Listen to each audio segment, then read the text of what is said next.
Hi friends, காலையில் தூங்கி எழுந்திரிச்சு டீ குடிக்கலான்னு கிச்சன் போயிட்டு பார்த்தா டீ காலி ஆகிட்டு இருந்தது. பால் மட்டும்தான் இருந்துச்சு. சரி காஃபி குடிக்கலாமேன்னு சொல்லி காஃபி தான் கலக்கிட்டு இருந்தேன். எனக்கு டீ தான் பிடிக்கும், காஃபி அந்தளவுக்கு பிடிக்காது. ஆனால் காலையில் ஏதாவது ஒன்று குடித்தா தான் ஆக்டிவாக இருக்க முடியுது. அதனால் காஃபி தான் கலக்கிட்டு இருந்தேன். இந்த காஃபி தூள் கொட்டி வைக்கிற ஜார் மட்டும் எவ்வளோ டைட்டாக க்ளோஸ் பண்ணாலும் சீக்கிரமாக கட்டி போகுது. இந்த மாதிரி காஃபி தூள் கட்டி போகாமல் இருக்க ஏதாவது டிப்ஸ் இல்லைன்னா ஐடியா இருந்தால் கண்டிப்பாக எனக்கு சொல்லுங்கள்.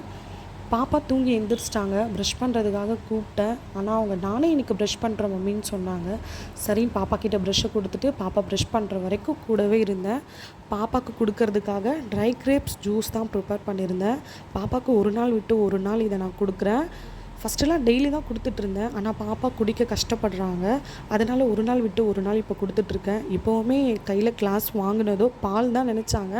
ஆனால் அதில் ஜூஸ் இருக்கிறத பார்த்தது ஒரு ரியாக்ஷனே மாறி போச்சு.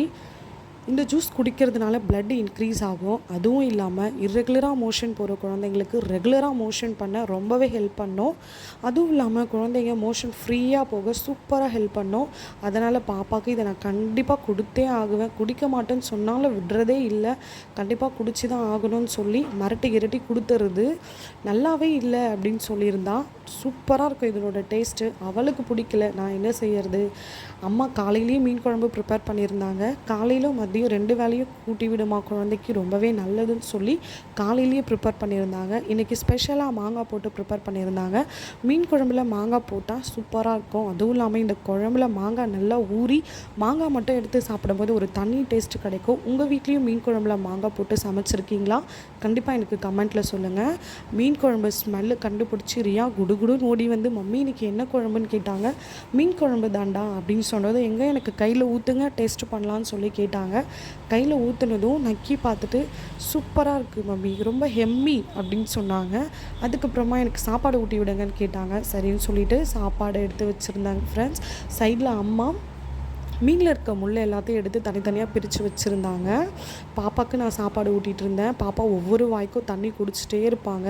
கொஞ்சம் காரம் கூட அவங்களுக்கு ஏற்றுக்காது. தண்ணி இல்லாமல் அவங்க சாப்பிடவே மாட்டாங்க. அதுவும் ஒவ்வொரு வாய்க்கும் இருக்கணும். சாப்பாடு சாப்பிட்டு ஃபுல்லாகிறத விட தண்ணி குடிச்சு தான் ஃப்ரெண்ட்ஸ் அவங்களுக்கு வயிறு ஃபுல்லாகும். எல்லா குழந்தையுமே இப்படி தான் இருக்காங்க.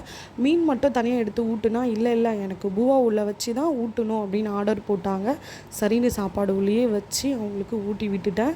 ஊட்டி முடிச்சதுக்கப்புறம் டிவியில் கொஞ்ச நாள் சோட்டா பீம் பார்த்துட்டு இருந்தாங்க. திடீர்னு அவங்களுக்கு முந்திரி பருப்பு ஞாபகம் வந்துருச்சு போல்.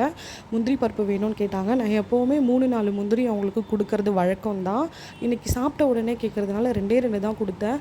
அதுலேயும் முந்திரியில் ஏதோ கருப்பு கலரில் இருக்குது அப்படின்னு சொல்லி கம்ப்ளைண்ட் பண்ணியிருந்தாங்க. அது ஒன்றும் இல்லாமான்னு சொன்னால் கேட்கவே இல்லை. எங்களுக்கு இந்த நாள் இப்படி தான் போச்சு ஃப்ரெண்ட்ஸ். உங்களுக்கு எப்படி போச்சுன்னு கமெண்ட்டில் சொல்லுங்கள். இந்த வீடியோ உங்களுக்கு பிடிச்சா லைக் பண்ணுங்கள். பாய்.